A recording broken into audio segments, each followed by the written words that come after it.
Stock market లో invest చేసి మీ డబ్బులు డబుల్ చేసుకోవాలనుకుంటున్నారా? సుందరరామిరెడ్డి గారి లైవ్ సెమినార్ కి అటెండ్ అవ్వండి.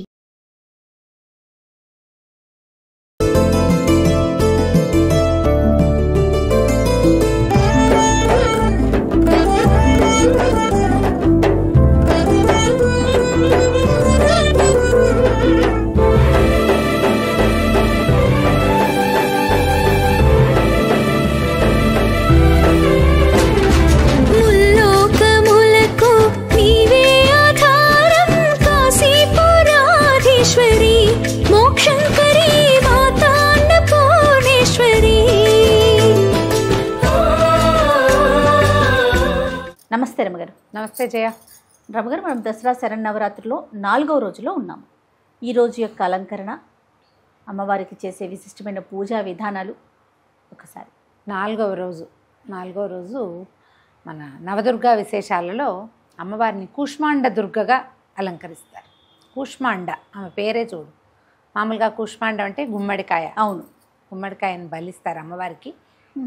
ఆమె ముందు ఆమెకి దిగదుర్చి కొడతారు. అయితే కూష్మాండం అంటే ఇంకొక ప్రధానమైనది. బ్రహ్మాండాన్ని కూష్మాండం అంటారు. మన బ్రహ్మాండం అంతా ఆవరించి ఉంటుందమ్మ. బ్రహ్మాండ స్వరూపిణి. ఈ బ్రహ్మాండం మొత్తము ఆమె యొక్క ఆజ్ఞ చొప్పున నడుస్తుంది. ఆమె వల్లే ఇది ఏర్పడింది కాబట్టి ఈ కూష్మాండ స్వరూపంలో అమ్మవారిని అలంకరిస్తారు, పూజిస్తాం. ఇట్లా ఈ 4వ రోజున ఇంద్రకీలాద్రి మీద కనకదుర్గ అమ్మవారిని కాత్యాయని స్వరూపంలో అలంకరణ చేస్తారు. సాధారణంగా కాత్యాయని అలంకరణ మనకు కనబడు. కాత్యాయని స్వరూపం అమ్మవారి ఉన్నది కానీ సాధారణంగా రాదు. ఈసారి 11 రోజులు వచ్చింది కాబట్టి పండుగ కాత్యాయని దేవి స్వరూపాన్ని వెలయిస్తామని నిర్ణయించుకున్నారనమాట.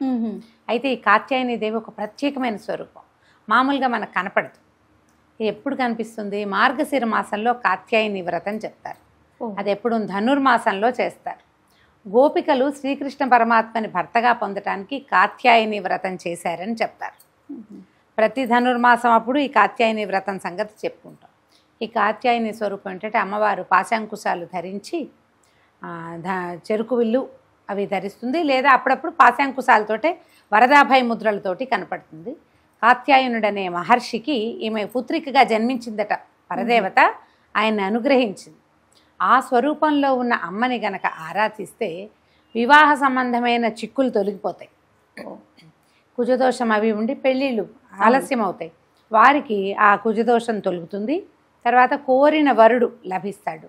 వివాహానంతరం కూడా భర్తతోటి ఏదైనా ఇబ్బంది సంబంధులు ఉన్నప్పుడు కాత్యాయని వ్రతం కనుక చేసుకుంటే అది ఎప్పుడు చేస్తారు? ధనుర్మాసంలో చేస్తారు. ఇప్పుడు ఇవాళ దసరాలో ఈ సంవత్సరం అమ్మవారిని మనం పూజించుకుంటున్నాం, కానీ మామూలుగా ఆమెను పూజించే విధానం అప్పుడు అనమాట.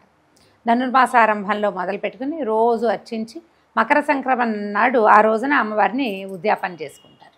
విధానాన్ని బట్టి కొన్ని ప్రాంతాల వారీగా చేస్తారు. అయితే ఈ కాత్యాయని అమ్మవారికి ఇవాళ మనం ఏం నివేదన పెడతాం? ఎర్రని వస్త్రం సమర్పిస్తాము. తర్వాత బెల్లం అన్నం, గుడాన్నం చేస్తాం కదండి. గుడాన్నము, తర్వాత అన్నము, ముద్దపప్పు. ముద్దపప్పు కూడానా? అన్నము ముద్దపప్పు నివేదన చేస్తారు. అంటే అప్పట్లో ఈ గోపికలు పూజించారని చెప్పినప్పుడు ఆమెకి అన్న నివేదనే చేసేవారట. ఆమెకి అన్నం, పప్పు, నెయ్యి వేసి నివేదన చేసేవారు.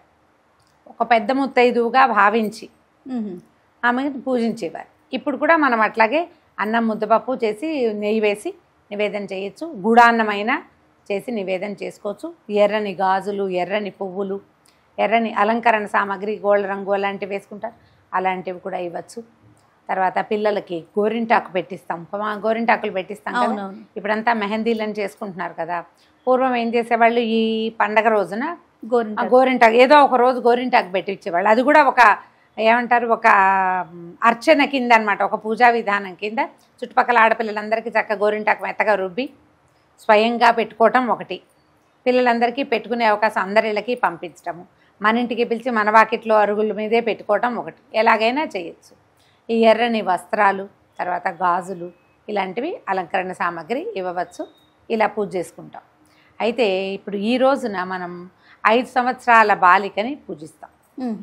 కుమారి పూజకి మనం కుమారి పూజ ఏ వయసు పిల్లకి చేయాలో చెప్పుకుంటున్నాం కదా. అవునండి. ఈ 5 సంవత్సరాలు నిండిన బాలికని పూజిస్తే ఈ రోజున ఈ బాలికని రోహిణి అంటారు. రోహిణి.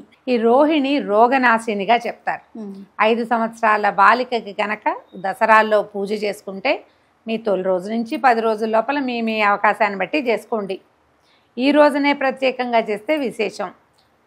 ఎప్పుడు కుదిరినా కూడా చేసుకోవచ్చు. 5 ఏళ్ల బాలికని కుమారిగా అమ్మవారిగా భావించి ఆమెకు చక్కగా పసుపు పారాణి పెట్టి బొట్టు కాటుక పెట్టి గోరింటాకు అవి పెట్టి అలంకరించి చక్కగా పువ్వులతోటి అలంకారం చేసి పూజించి చక్కగా భోజనం పెడితే ఆ పాపాయితో ఈ పిల్లలందరికీ పాదాలకు నమస్కారం చేసి అక్షింతలు వేయించుకోవాలి చేయాలి.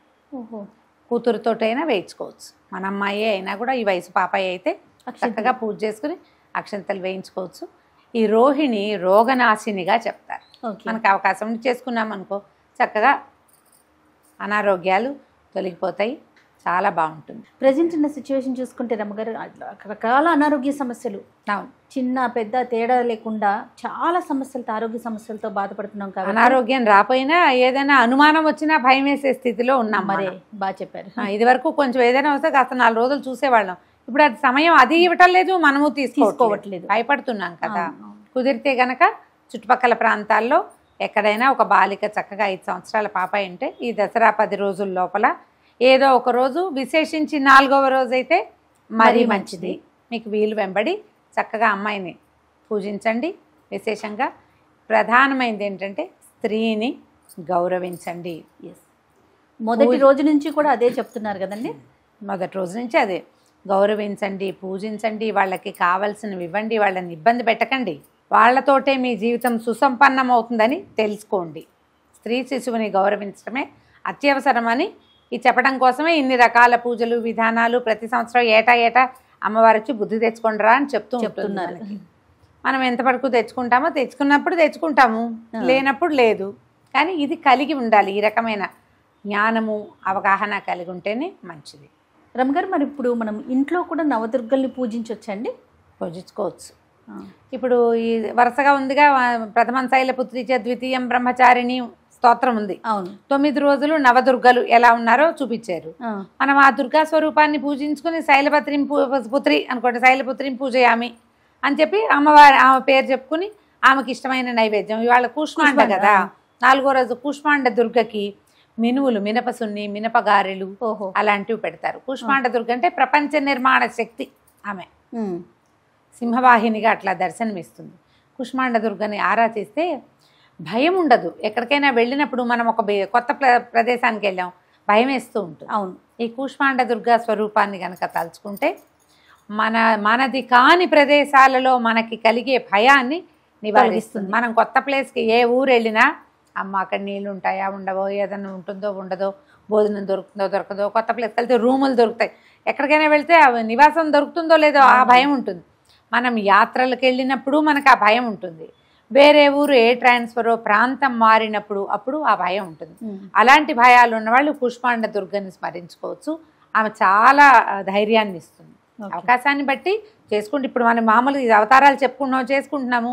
ఆమెను కూడా తలుచుకుని నవదుర్గల్లో ఒక స్వరూపాన్ని కూడా తలుచుకుని ఆమె పేరు కూడా చెప్పుకోవటం, ఆమె పేరుతో కూడా ఒక పువ్వు వేసుకొని ఆమెకు చెప్పిన నివేదనను కూడా చేయగలిగితే అది కూడా చేసుకుంటాం. అధికసి అధికం ఫలం అంతే. కానీ దుర్గాదేవిని కొలిచేటప్పుడు పరమ నిష్ఠతో కొలవాలని, నియమాలు ఎక్కువగా పాటించాలని చెప్తూ ఉంటారు కదా రమ్మగారు. ఎప్పుడైనా సరే ఇప్పుడు దుర్గాదేవినే కాదు, పరమేశ్వరుని కొలిస్తే నిష్ఠా నియమం వద్దా? తల్లి అనేసరికి కాస్త భయం అనేది వినిపిస్తూ ఉంటుంది. ఎందుకంటే మండపాల్లో మనం గణేశుడిని పెడతాం, వినాయకుడిని.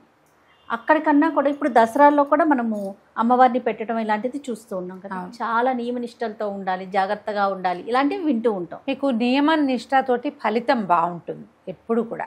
అది నువ్వు నియమం అనగానే క్రమశిక్షణ కాదా? ఖచ్చితంగా. మనం లైన్లో ఉంటే ఎప్పుడు కూడా సరైన దారిలో ఉంటే ఫలితాలు బాగుంటాయి. ఇప్పుడు ఆమె ఏదో నెత్తని చేస్తే ఆమె మనకు శత్రువు కాదు కదా, ఆమె మన తల్లి. నువ్వు సరిగ్గా చేయకపోతే మీ అమ్మ అయితే ఓ చెంపకాయో ఓ మొట్టికాయో వేస్తుంది కదా, కనీసం ఒక మాట అంటుంది, తప్పని చెప్తుంది.